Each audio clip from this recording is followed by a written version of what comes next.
It's interesting to think about the strong dollar theme, which was such a feature of President Trump's election, and yet we haven't, since the middle of January, actually haven't seen another top in the Bloomberg dollar index. So there has been some weakening in that dollar.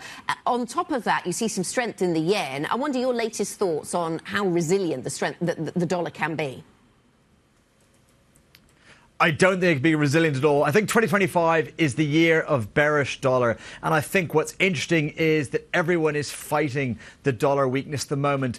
You mentioned that overnight, the latest round of dollar weakness was led by some hawkish comments out of Japan. So therefore, the yen leading that. We also had some strong Australian data. We had Trump mention the idea of a Chinese deal, which helped the yuan. So there are several currencies kind of playing the part today. But what's interesting at the moment is everyone is fighting this dollar weakness. Everyone is talking about how the dollar will rally once again just when tariffs come back into play. It sounds logical, but I worry how consensus it is.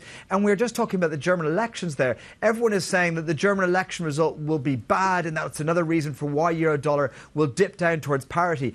I think there's a high risk this weekend that we might get a supposedly negative result from the German election, and yet euro-dollar doesn't suffer much because everyone is too positioned for it. So maybe we get a knee-jerk move lower, but it very quickly bounces because the whole world's already expecting that move. And the asymmetric risk-reward is for euro-dollar to, in fact, go a bunch higher. So that's the currency picture. Mark, when you're looking at the Fed minutes, Val has highlighted that actually what they were talking about in terms of QT is perhaps more interesting than what they were saying about the rate path. How significant would it be if they do slow or pause QT in your view?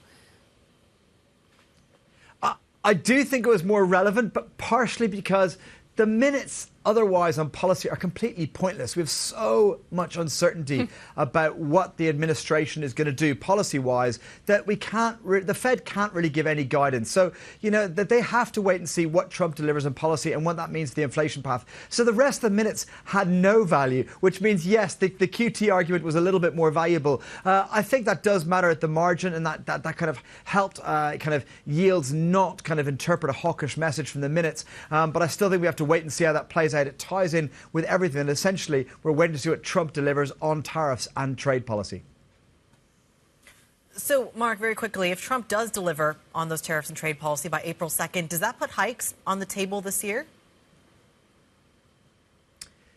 I don't know, because the impulse will be a stagflationary impulse. Last time, it was much more of a negative growth impulse than inflation. But that's because we'd had decades of not really an inflation threat. Now we're coming out of an environment where the world's is worried about inflation. So I think that the inflationary reaction function will be quicker this time, which means it's a stagflationary impulse. Now, the impulse word there is important. It doesn't mean we get stagflation. It just means it hurts growth and it adds to the inflation picture. What does that ultimately mean for Fed policy? Unclear, but I think the growth impact's more important.